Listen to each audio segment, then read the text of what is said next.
The wind howled over the Astronomy Tower, sweeping Albus Dumbledore's silver hair across his face. He was weak, his body wrecked by the cursed ring. His wand hung loose in one hand, his breath shallow. Across from him stood Severus Snape, his black robes billowing, wand raised. His face was unreadable. Below, the Death Eaters waited, expectant, eager, unaware of the full weight pressing down on this moment. Dumbledore's voice was soft. "Severus, please."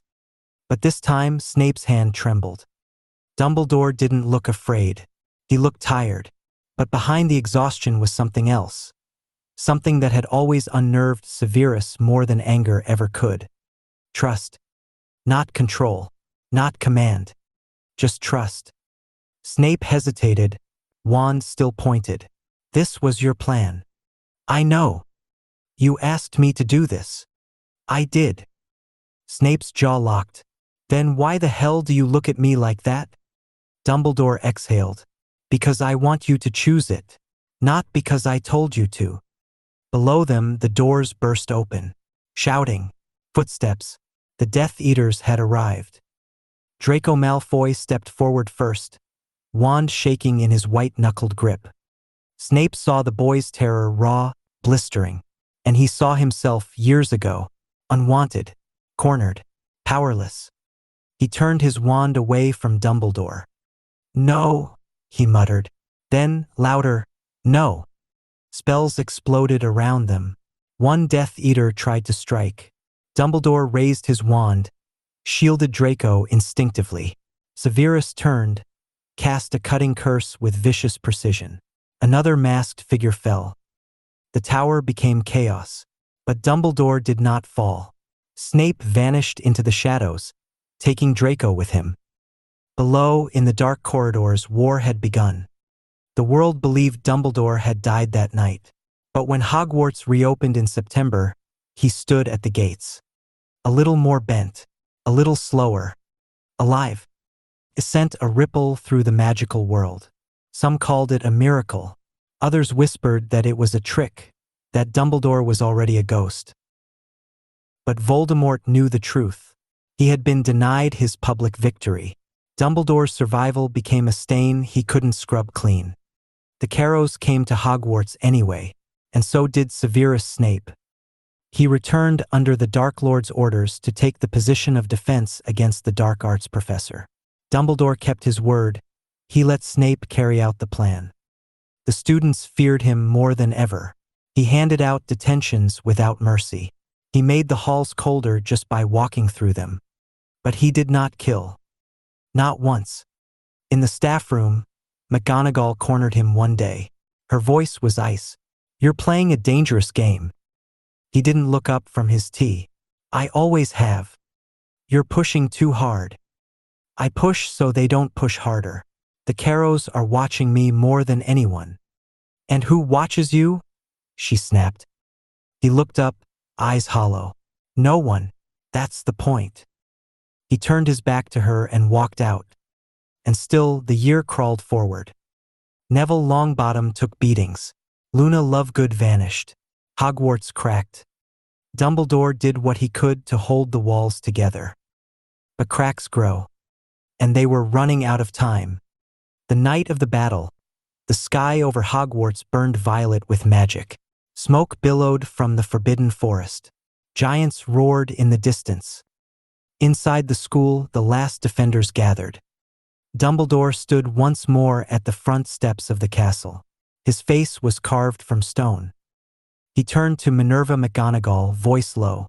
"Are the students safe?" "They're in the room of requirement. The older ones are arming themselves." He nodded. "Let them. This is their home too." Aberforth joined him at his side, face grim. "Thought you were supposed to be dead," he muttered. "I got better," Dumbledore said quietly.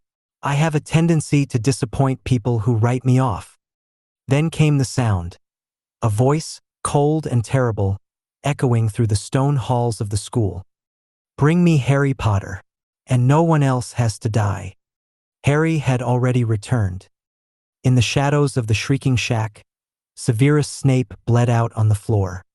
Nagini's strikes had been brutal. Voldemort, ever cautious, had demanded the Elder Wand's allegiance. Severus, caught in the false belief that killing Dumbledore had made him its master, was discarded like a broken tool. But he wasn't alone when he died. Harry found him in time. Blood soaked the floor in black puddles. Snape's breathing rattled. "Take them." Harry leaned in. "What?" Snape pressed a trembling hand to his temple. Silver threads of memory shimmered at his fingertips. "Take them." Harry did. Vials clinked together as he gathered them. Snape's eyes locked on Harry's. The fury, the pride, the hatred all gone. "Look at me," he breathed. Harry did. And in those final seconds, Snape wasn't looking at Harry. He was seeing Lily. Then his body stilled. Harry didn't speak as he returned to the castle. Not when Voldemort summoned him to the forest.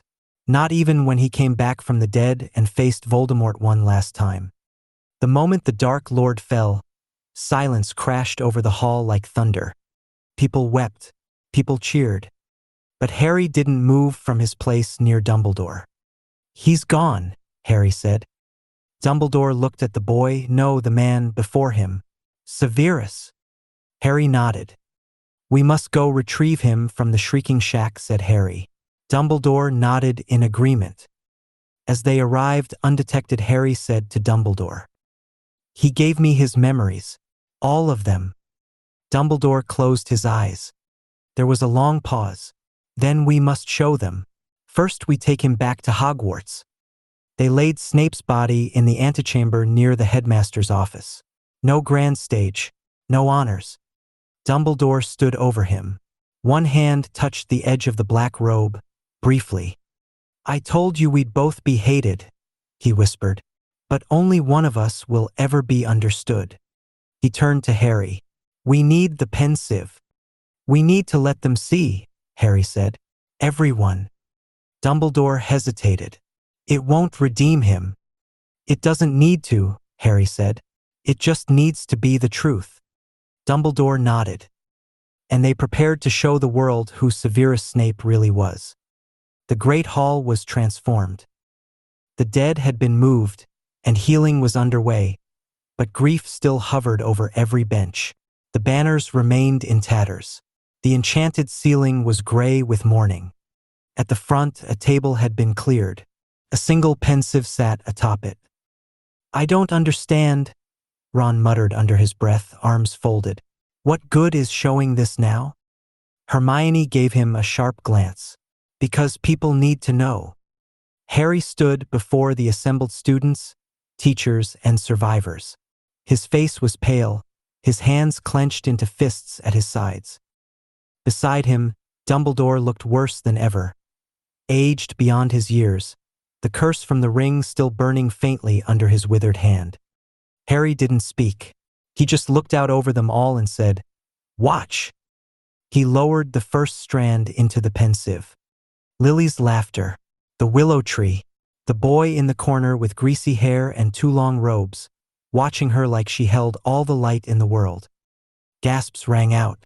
Someone whispered, "That's Snape." The scenes shifted. Hogwarts, years flicking past like pages turning in a storm. Cruel words, lost friendship, tears. Then, Dumbledore's office. Snape's voice, shaking, "Don't let him die. Protect her son." You could hear a pin drop. McGonagall covered her mouth. Arthur Weasley sat down hard on a bench, his face drained of color. Then came the vow. "Will you do it, Severus?" "I will." Harry closed his eyes as the scene changed again. Snape standing over Dumbledore on the tower, anguish carved into every line of his face, and refusing to do it. The final memory came. Snape collapsed on the floor, whispering to Harry, "Look at me." And then it ended. Silence. Hermione wiped at her eyes with the sleeve of her jumper. Ron looked down at his lap, stunned. Somewhere in the back, someone shouted, "He still cursed George." Another, He nearly killed students. What does that matter now? Then Arthur Weasley stood. His voice was tired but steady. He saved my son's life. He tried to save all of us. That counts. McGonagall rose. He died protecting children. Whatever he did before, he deserves to be remembered fully. Kingsley Shacklebolt added, the truth isn't always comfortable. But it's still the truth. Still, not everyone agreed. But the room no longer looked at Snape as just a villain. They looked at him as a man. The courtyard was almost empty now. The sun was rising and the dew was lifting off the stone in misty ribbons. Voldemort's body lay where it had fallen. Harry stood over it, unmoving. He hadn't gone near it until now. Footsteps behind him. Familiar. Slow. Dumbledore joined him. For a long moment, neither spoke. Then Harry said, he looks ordinary. Dumbledore nodded. Death strips away illusion. He doesn't look like fear anymore. No, Dumbledore said. He looks like what he always was, a boy who made all the wrong choices and couldn't admit it. Harry glanced at him. You saw yourself in him once, didn't you? Dumbledore didn't flinch. Yes, he said quietly. That was my first mistake. Believing that meant I could fix him. And the second? Thinking I couldn't do the same with you. Harry looked down at Voldemort's face. It was pale. Eyes closed. A trickle of dried blood by the nose. The snake-like features were fading already, the spellwork unraveling. What was left was just Tom Riddle. I hated him, Harry said. But right now I don't feel anything. That's mercy, Dumbledore replied. You chose not to let him live inside you. Harry bent slightly and picked up Voldemort's wand where it had rolled. It felt cold. Dead. He turned it over, then looked at Dumbledore. He tried to cheat death. Again and again. Dumbledore nodded. He feared what he couldn't control. So he tried to become what he feared. Did you ever? Harry asked. Dumbledore was quiet. Yes, he admitted. But I had Fawkes. And Grindelwald. And you. Enough reminders that power without restraint isn't strength. It's rot. Harry set the wand down on the stone beside Voldemort's hand. He never understood love. Not really. No, Dumbledore said. But he understood fear. And pain. And control. Those things shaped him. And they became his prison. Harry looked up. What happens to his body? Dumbledore sighed. It will be buried. Unmarked. Quietly. Not to honor him. But because this war must end with dignity. Even for the damned. Harry took a slow breath. Will people be angry? Some, Dumbledore said. But the war was fed by spectacle. Let the peace begin in silence. They stood there a while longer. No more words. Just the wind. Then Harry turned and walked away, the footsteps behind him steady and slow. Hogwarts grounds, hours after the battle. The grave was shallow. Not out of disrespect, but because there was no one to mourn him. No family. No rights. Just Harry. And Dumbledore. They carried the body themselves, no magic, no escort. Voldemort's remains were wrapped in plain linen. No wand. No symbol. No name. The edge of the forest watched in silence. The morning wind moved through the trees but did not disturb the stillness between them. Dumbledore lowered the body into the earth. Harry stood beside him, not looking away. When the last of the soil was packed down, Dumbledore straightened. He didn't use his wand. He pressed his hand to the mound as if to say, it's done. No marker? Harry asked. Dumbledore shook his head. There are places in history where silence says more than any inscription. Harry stared down. Do you think this matters? He asked. Where we put him? Yes, Dumbledore said. Because cruelty demands attention. But endings, true endings, require quiet. Harry nodded slowly. He was terrified of this. Of being forgotten. He feared being ordinary, Dumbledore said. He feared that death would make him small. And in the end it did. They stood for a while longer. Just two men and the weight of everything that had come before. Harry finally said, no one will ever come here. Dumbledore looked at him. Good. And that was it. They turned from the grave. No flowers. No stone. No legacy. Just earth. And peace. And the beginning of something better. That night, Harry sat alone in the headmaster's office, scribbling onto a piece of parchment. Dumbledore entered quietly, moving slower than usual. Will it be a eulogy? He asked. Harry shook his head. No. Just a letter. Dumbledore sat beside him, eyes flicking to the words. Severus Snape was the bravest man I ever knew. He paused. Harry looked up. Do you think he'd be angry I said that? Dumbledore gave a sad smile. No. I think he'd be silently furious, deeply offended, and quietly grateful. Harry huffed a laugh, then went back to writing. Gryffindor Tower Common Room, late evening. The common room was mostly empty, save for the low hum of the fire and the scribbling of Harry's quill. He sat cross-legged on the old rug near the hearth, parchment spread across the coffee table. Beside him, several crumpled drafts, a half-drunk cup of tea, and a growing scowl. Hermione walked in, barefoot, cardigan draped over her pajamas. She didn't say anything at first, just sat down beside him and glanced at the parchment. You've rewritten the first sentence 6 times, she said gently. I can't get the tone right, Harry muttered. If I make him sound noble, it's a lie. If I make him sound bitter, it's incomplete. Hermione picked up the latest draft, scanning. Severus Snape was a deeply unpleasant man. He was cruel to students. He played favorites. He made me hate him for years. But he also saved lives. Mine included. She looked over at Harry. It's a start. I don't want to make him a saint, Harry said. But I don't want people to throw him away either. They already have, Hermione said. That's why this matters. Harry sighed. Do you think I'm the right person to write it? Hermione tilted her head. You're not the kindest. Or the most objective. Or the most forgiving.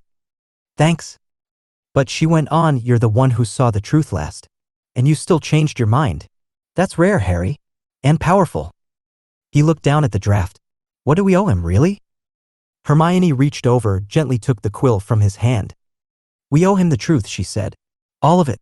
Let them see the worst of him, but also the choice he made to be better than that, even when no one saw it. Harry was quiet. Then, help me write it? Hermione smiled softly.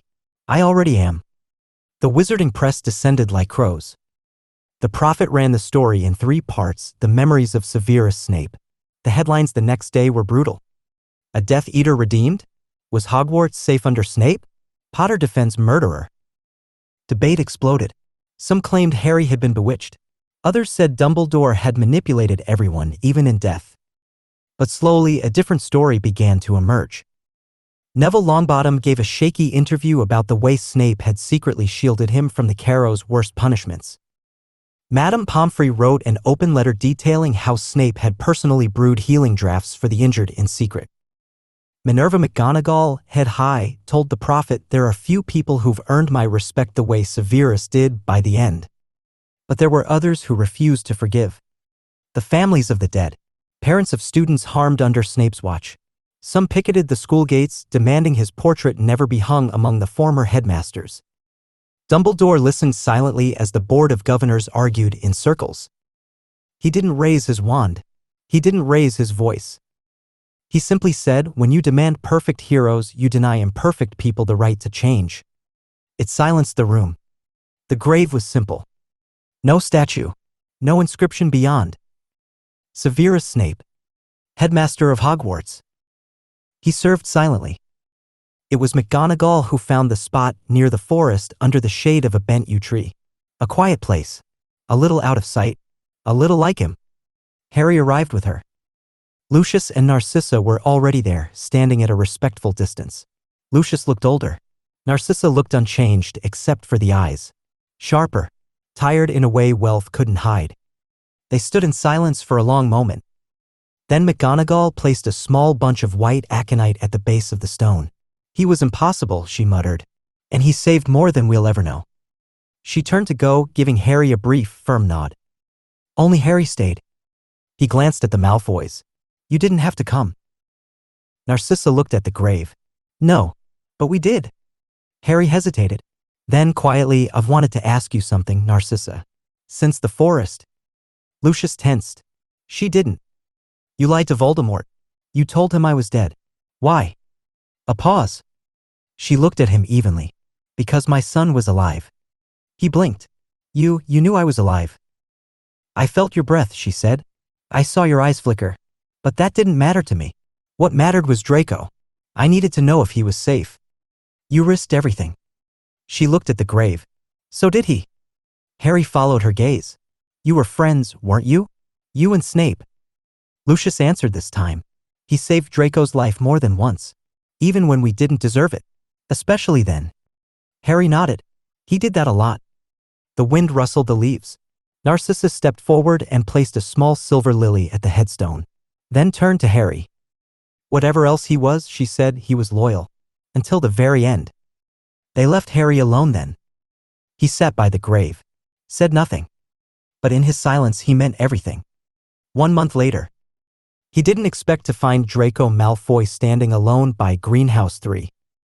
Harry was cutting through the corridor, half expecting to be alone. But there Draco was leaning against the stone wall in sharp black robes, eyes narrowed against the spring sunlight.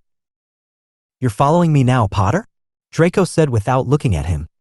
"Wasn't planning to." They stood in silence. Harry hesitated. "You went to the grave." Draco's jaw twitched. "I did." "Why?" "Because he died saving people who never said thank you." Harry nodded. "That's why I wrote the letter." Draco glanced sideways at him. "You didn't have to. He wouldn't have done it for you." "I think he already did." Draco didn't argue. Harry stepped closer. "You blamed him once." "I still do sometimes." Draco folded his arms. "He scared the hell out of me. But he protected me anyway. That's not kindness. That's something else." "Loyalty," Harry said. "Or guilt," Draco replied. "Or maybe he was just tired of burying people he failed." They let that sit for a moment. Then Harry asked, "Would you want to write something for the book? About him?" Draco stared at him like he'd grown a second head. "You want me in your tribute?"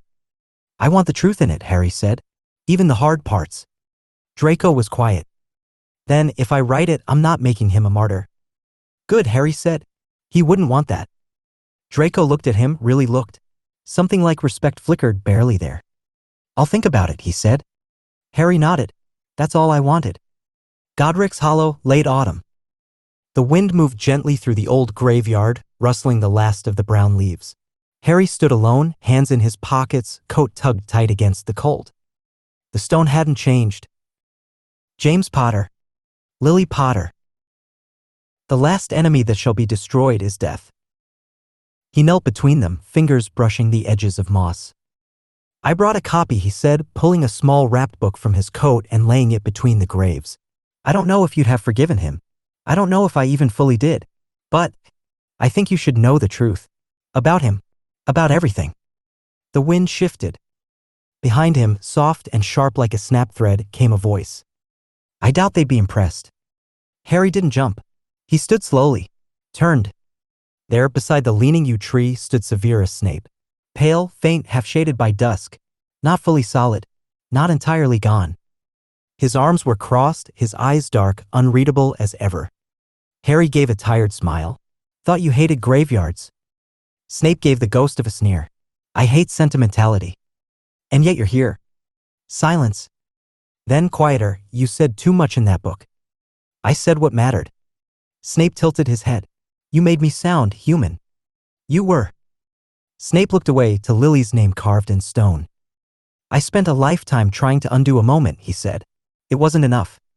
"No," Harry said, "but it saved lives. Mine included." Snape met his eyes. For once, not with bitterness. Just tiredness. "You are your mother's son." Harry nodded. "I know."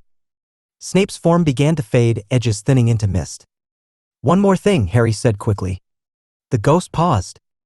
"I don't forgive everything," Harry said. "But I'm grateful." Snape looked at him. Just looked. Then, with something close to peace in his voice, he whispered, "So is she." And he was gone. The wind moved again, softer now. Harry turned back to the graves. Sat with them a while. No speeches. No magic. Just presence. When he finally rose to leave, the book remained behind between James and Lily. Letting them read. Letting them know, Aberforth poured 2 whiskeys. Dumbledore took his with a weathered hand. "He's buried, you know." "I figured," Aberforth said. "Quietly, I hope." Dumbledore nodded. They sat in silence. Then Aberforth said, "You loved him like a pawn." "Snape." "I loved no one like I should have," Dumbledore said. "But he was more than a piece. And I didn't see it until too late." "Sound familiar?" Aberforth asked sharply. Dumbledore flinched. "He saved Potter," Aberforth said. "And he saved you too." Dumbledore nodded again. "That's the worst part." They drank. No forgiveness, but something close to understanding. The Burrow 4 days after the battle. Harry sat outside on the back steps. The garden was half wild again, gnomes creeping back in. He didn't mind. Ginny came out and sat beside him, barefoot, a blanket around her shoulders. She didn't say anything for a while. Finally, she asked, "Where did you go this morning?" "To the forest," Harry said. "We buried Voldemort." She looked at him. "We?" "Me and Dumbledore." She was quiet, then said, "I don't know how you're even standing." "I'm not sure I am," Harry admitted. "Feels like I'm still waiting for it to end." Ginny leaned against him, her voice soft. "You ended it. You did what no one could." "I didn't do it alone," Harry said. "Snape, he died for this. And no one's talking about it." "They will," she said. "You'll make sure of that." Harry looked down at his hands. "He was awful to me. For years. But I keep thinking he never had anyone. And still, he protected me." Ginny reached over, took his hand. "You carry that, yes," she said. "But don't let it eat you." He gave a tired smile. "You sound like Dumbledore." She smirked. "I'll take that as a compliment, though I talk a lot less than he does." They sat there until the stars came out, the porch light humming behind them. No speeches. No grand decisions. Just the quiet beginning of after. Hogwarts School of Witchcraft and Wizardry 19 years later. The castle stood unchanged in shape, but older in spirit. The scars of war had become part of the stone, softened but not hidden. Children ran through the courtyard again. They laughed loudly, ate too much at the start of term feast, and whispered about ghosts in the dungeons. Hogwarts was alive. Harry Potter sat in the back of the staff room. Not a teacher, just visiting. He was older now, but not old. The lightning scar hadn't ached in years. But some wounds lived deeper. "Still feels strange walking these halls?" Professor Longbottom asked as he poured them both tea. Harry smiled. "Every time." Neville glanced toward the staff portrait wall where the newest frame hung. Severus Snape. He sat stiffly in the chair, even in death. The painted version rarely spoke. But every now and then he muttered sharp criticisms about the state of defense essays or scowled when someone misquoted a potion ingredient. "He doesn't say much," Neville said. "Never did," Harry replied. They sat in silence for a moment. "Do you regret writing it?" Neville asked suddenly. "The book?" Harry looked out the window, watching a group of students chase a rogue gnome. "No," he said. "I think he'd hate it. But I think he'd also want the world to remember he existed." Neville nodded. "He saved my life too, you know." Harry smiled faintly. "Yeah, he did that a lot." Later that evening, as students filed out of the Great Hall after dinner, one young girl lingered in the entrance to the dungeons. She looked up at the portrait. "I heard you were terrible," she whispered. Snape didn't move. She tilted her head. "But you were brave. That's what they say." A pause. Then, just barely audible, came the voice from the frame. "Then sit down and stop wasting time." The girl grinned. And Hogwarts kept going.